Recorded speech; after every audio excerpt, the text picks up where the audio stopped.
I now want to calculate the moment of inertia of a rod, uniform mass distribution.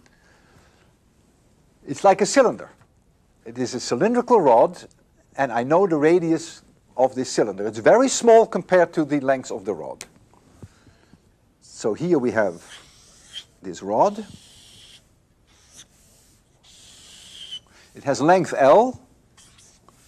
The radius of this cylinder is little r, and the mass of the rod is m.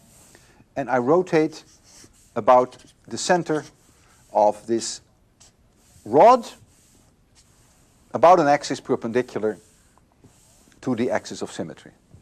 And r is much, much smaller than L. If we call this axis 1, we already calculated in a different segment that the moment of inertia about this axis equals 1/12 ml squared. What now is the moment of inertia if I rotate about this axis, about the axis of symmetry? Well, we also calculated that because we can now apply our results that we found for a cylinder. The cylinder now doesn't have a thickness A as we had before, but it has a thickness L. And so now the moment of inertia of axis 2, which by the way also goes through point C, now equals 1/2 m times r squared. Remember, the radius came into there and the mass came into there. The thickness of the cylinder, L, did not enter into it, except that when you double the thickness, that the mass of course doubles. The reason why I want to show you this is that this is much, much smaller than this, because r is much, much smaller than L. The reason being that most of the mass, when you rotate about this axis, is very close to this axis of rotation. Whereas when you rotate about this axis, a lot of mass is far away because L is much, much larger than R.